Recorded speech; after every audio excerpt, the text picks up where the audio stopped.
যদি স্বামীর জন্য ব্লু প্লাগ বা সাজাগোজ করে তাহলে কোনো গুনাহ হবে কিনা? মাসিক অবস্থায় কোরআন তেলাওয়াত বা মুখস্থ সূরা পড়া যাবে কি যাবে না? দাইমি ফরজ ও দাইমি সুন্নত বলতে কি বোঝায়? শাওয়ালের রোজা পরের মাসে অর্থাৎ জিলকদ মাসে রাখলে হবে কিনা? ঘুষ দিয়ে চাকরি নেওয়া জায়েজ কিনা যদি বাধ্য হয়ে দেই? আচ্ছা, এটার উত্তরটা দেওয়ার আগে আপনাদের প্রশ্ন করি, আল্লাহ কি মানুষ বানাইছে সুন্দর করে না অসুন্দর করে? তা আপনার এখানে যে ব্রুগুলো আছে এগুলা সাজাইছে কে? এটা কি আল্লাহ সাজান? এটা ঠিক মতো হয় নাই না? আল্লাহটা ঠিক মতো হয় নাই, তা আপনি আবার এটার মধ্যে হাত দিতেছেন কেন? এগুলা তো দিছে আল্লাহ উপকারের জন্য। এই যে আপনি রোদ্রে যান, এই জিনিসগুলা কাজে লাগে নাকি লাগে না? লাগে। এটা আল্লাহ ডিজাইন করে দিছে এবং আপনি দেখবেন প্রত্যেক মানুষের ব্রু সমান না। যেই চেহারায় যেই বডিটাতে যেই পরিমাণ ব্রু দরকার এই পরিমাণই দিছে কে? জানে আমাদের কামাল ভাইয়ের গুলো খুব ঘন ঘন, এটা ওনারটা ঘন দরকার। আবার অনেকে আছে পাতলা, আছে না? অনেকের আছে একবারে জোর, এইখানে উঠে যায়।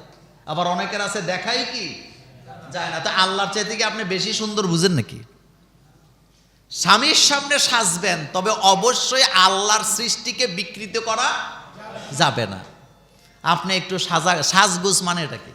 সাজগোজ মানে নিজের বিকৃত করা, দাঁত কাটটা ফেলা, দাঁতের কাটে, গায়ের মধ্যে কি করে উল্কি আঁকে, এটা তো সুন্দর হয় না। আল্লাহর সৃষ্টিকে আপনি কখনো বিকৃতি করতে পারবেন না। আল্লাহ পাক বলছেন হাল তারামিন ফুতুর, তুমি কি আমার সৃষ্টির মধ্যে কোনো ভুল পাও? আল্লাহর সৃষ্টির মধ্যে কোনো ভুল আছে নাকি? এই যে গালের মধ্যে দাড়ি সবার কি সমান না? এটা কারণ কি জানেন? যেই গালে যেই দাড়িটা মানানসই এটা দেয় কে? এটা আপনি জানবেন নি কার গালে কদ্দুর দরকার। যেমন এই যে আমাদের জামাইয়ের গালে দেখছেন নি কত দাড়ি। আবার এনে আরেকজন আছে আমাদের মুরব্বী, ওনার এই জায়গায় দাড়ি এই জায়গায় নাই। এক কথায় আল্লাহ পাকের চাইতে সুন্দর আর কেউ বুঝে? তা আপনি স্বামীর সামনে ব্রু প্লাগ দরকারটাকে? আপনি ব্রুটা তো আল্লাহ দিছে সুন্দরের জন্য, এটাকে ঠিক রেখে সাজুগুজু করে দেখেন আপনার আরো বেশি সুন্দর লাগবে। হাদিসে ডাইরেক্ট নিষেধ আসছে, ব্লু প্লাগ করা যাবে না, পরচুল লাগানো যাবে না। ঘুষ দিয়ে চাকরি নেওয়া জায়েজ কিনা যদি বাধ্য হয়ে দেই? দেখেন এই ব্যাপারে আলেমদের মধ্যে দুইটা মত।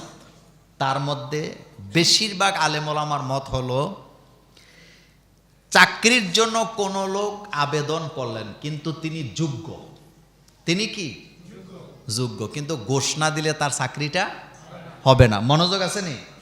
আবার কালকা কয়েন না মোল্লা নাজিম হুজুর কইছে ঘুষ খাওয়া জায়েজ আছে, কথাটা আগে বুঝেন। যেই পদের জন্য আবেদন করছে উনি যোগ্য, কিন্তু ঘুষ না দিলে হবে না। আবার চাকরিটা তার জন্য কি জরুরি, তাইলে সে ঘুষ দিয়ে চাকরি নিতে পারবে। এটা ম্যাক্সিমাম আলেমরা এটাকে জায়েজ বলেছেন, তবে সওয়াব নেই। কি বলেছেন? কারণ এটা তার অধিকার, সে যোগ্য, কিন্তু অসাধু লোকের কারণে যোগ্য জায়গায় সে বসতে পারতেছে না। এই জন্য ওই যে কুত্তারে একটা হাড্ডি দিয়া থামাইয়া কোনো রকমে কাজটা সাইরে আসা, কথা বলতে বুঝেন না? এটা ঘুষ দেন না, এটারে কুত্তারে কি দিছেন, মানে তার গেউটা বন্ধ করছেন। কিন্তু আপনি তো যোগ্য, আপনি কি যোগ্য, আপনি এটা ঘুষ দিয়ে ঢুকে যাবেন, যোগ্যতা সম্পন্ন কাজ করবেন। আর যেটা দিছেন এটা ঘুষ দেন নাই, এটা দিছেন মনে করবেন একটা ফাগলা কুত্তারে একটা কি দিছেন, হাড্ডি দিয়ে দিছেন যে তুই চুপ থাক আমি চাকরি করি, তাইলে জায়েজ আছে। আর আপনি যোগ্য না, আপনি কি না, আপনি এই পদের যোগ্য না, আপনি যদি ঘুষ দেন আপনার চাকরি জায়েজ হবে না। কারণ আপনি কি অযোগ্য, টাকা দিয়ে আপনি কি করছেন, পদ পদবি কিনছেন। কথা কি বুঝে আসছে, ক্লিয়ার হয়েছে?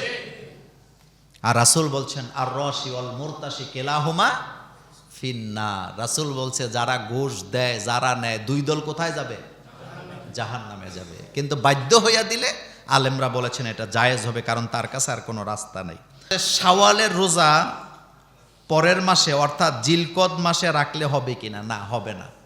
শাওয়ালের রোজা কোন মাসে রাখবেন? এই মাসে রাখবেন। রোজা জানি কয়টা বলেন তো? 6টা। রাসূল সাল্লাল্লাহু আলাইহি ওয়াসাল্লাম বলছেন যে ব্যক্তি শাওয়ালের চাঁদে 6টা রোজা অতিরিক্ত রাখবে, কানাকা সিয়ামে দাহার বলা হয়েছে, সে যেন সারা বছর কি রাখলো? রোজা রাখলো, সারা বছর রোজা রাখার সওয়াব পাবেন। সুতরাং এই রোজা এই চাঁদেই কি রাখতে হবে, আর বাংতি রোজাগুলা পরবর্তীতে রাখেন, এতে কোনো সমস্যা নেই। আর একটা কথা বলি, শাওয়ালের রোজাগুলি আপনি একটানেও রাখতে পারবেন, আবার ভেঙে ভেঙেও রাখতে পারবেন। আল্লাহ পাক আমাদের জন্য কবুল করুক, আমরা বলি আমিন। দাইমি ফরজ ও দাইমি সুন্নত বলতে কি বুঝায়? দাইমি সুন্নত ও দাইমি ফরজ কি কি? দাইমি শব্দের অর্থ হলো যেটা সব সময় চলমান, সব সময় কি চলমান। দাইমি ফরজ, দাইমি সুন্নত বলতে বোঝায় একজন মুসলমান সব সময় যে জিনিসগুলো প্র্যাকটিস করবে, যেমন শালীন পোশাক আশাক পরা, এটা দাইমি সুন্নত। পুরুষের নাভি থেকে হাঁটু পর্যন্ত ঢেকে রাখা, আর নারীদের পুরা শরীর কি করা, ঢেকে রাখা, এটা একটা ফরজ, এটা দাইমি ফরজ। এটা কি বাদ দেওয়া যাবে নাকি? না, যাবে না। অপবিত্র হইলে পবিত্রতা অর্জন করা, এটা দাইমি ফরজ, আপনি পবিত্রতার সাথে থাকবেন। দাইমি ফরজের সবচেয়ে গুরুত্বপূর্ণ একটা ফরজ হলো আপনি সবসময় ইমানের সাথে থাকবেন। বলেন কিসের সাথে? আমার যেন কখনো ইমান কি না হয়, নষ্ট না হয়। আর সুন্নতগুলা তো রাসূল সাল্লাল্লাহু আলাইহি ওয়াসাল্লামের সুন্নত অনেক, যেমন দাইমি সুন্নতের ভিতরে একটা আছে চুলগুলা সুন্নতি কায়দায় রাখা। চুল 3 রকমের রাখা সুন্নত, একটা হলো কানের লতি পর্যন্ত, একটা হলো কাঁধ পর্যন্ত, আর একটা হলো কি করা, ছোট করে রাখা। মাথায় টুপি পরা, এটা দাইমি সুন্নত, মুস্তাহাব, এটা সব সময় আমাদের আছে না, অনেকের আছে। দাড়িটা দাইমি সুন্নত, দাড়িটা কি আবার মোচটা কাটা, এটা দাইমি সুন্নত। মেসওয়াক করা, দাঁত পরিষ্কার রাখা, এটা দাইমি সুন্নত। হাতের নখ কাটা, এটা দাইমি সুন্নত। সপ্তাহে কয়বার? একবার, 40 দিনে অবশ্যই করা লাগবে। বগলের নিচের পশম, এটা কাটা পরিষ্কার করা, এটা দাইমি সুন্নত। তারপরে পেশাব পায়খানা করে ঢিলা কুলুপ নেওয়া, যদি পানি না থাকে পানি দিয়ে পবিত্রতা অর্জন করা, এটা দাইমি সুন্নত। তারপরে আপনি নাভির নিচের পশম পরিষ্কার করা, এটা দাইমি সুন্নত।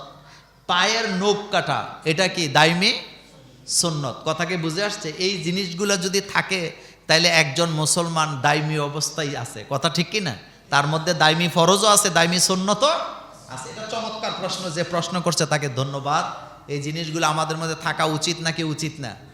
উচিত। আল্লাহ পাক আমাদেরকে রাসূল সাল্লাল্লাহু আলাইহি ওয়াসাল্লামের সাথে জান্নাত দান করুক, আমরা বলি আমিন। মাসিক অবস্থায় কোরআন তেলাওয়াত বা মুখস্থ সূরা পড়া যাবে কি যাবে না? দেখেন, মাসিক অবস্থায় মহিলারা অপবিত্র থাকে। বলেন কি থাকে?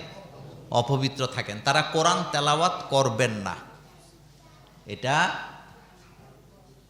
অধিকাংশ আলেম বলেছেন এটা জায়েজ হবে না। হানাফি মাযহাবে এটাকে একেবারেই জায়েজই বলা হয় নাই, কারণ কোরআন তেলাওয়াত করতে পবিত্রতা লাগে। বলেন কি লাগে?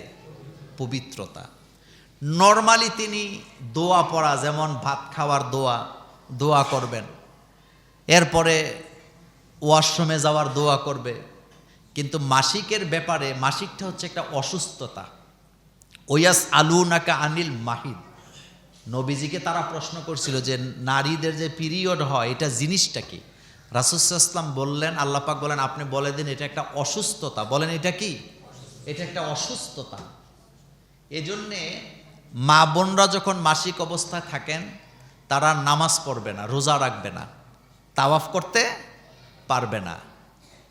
তবে রান্নাবান্না করতে পারবে, রান্নাবান্না করে খাওয়াবে, স্বাভাবিক স্বামীর সাথে এক বিছানায় থাকতে পারবে, কিন্তু শারীরিক মিলন করতে পারবে না। এটা হারাম। বলেন এটা কি? হারাম, খবরদার, এটা জঘন্য অপরাধ। কিন্তু তারা কোরআন পড়বে না, নর্মাল দোয়া টোয়া পড়বে। কিন্তু 2-1 জনের মত হচ্ছে ইচ্ছা করলে মুখস্থ সূরা পড়তে পারবে, তবে আমরা বলি এটা আপনি করবেন না। যদি কোনো নারী হাফেজ হয়, অথবা এমন নারী যিনি হেফজও পড়তেছেন, তাইলে তিনি ডিভাইস দ্বারা যদি ভুলে যাওয়ার কি থাকে, সম্ভাবনা থাকে, তাইলে কিছু কিছু আলেমরা বলেছেন যে ডিভাইসের মাধ্যমে তিনি শুনে শুনে এটা কি রাখবে, মনে রাখার চেষ্টা করতে পারবেন। তবে নর্মালি আমরা যেভাবে তেলাওয়াত করি গণহারে, এভাবে তেলাওয়াত করতে তারা পারবেন না।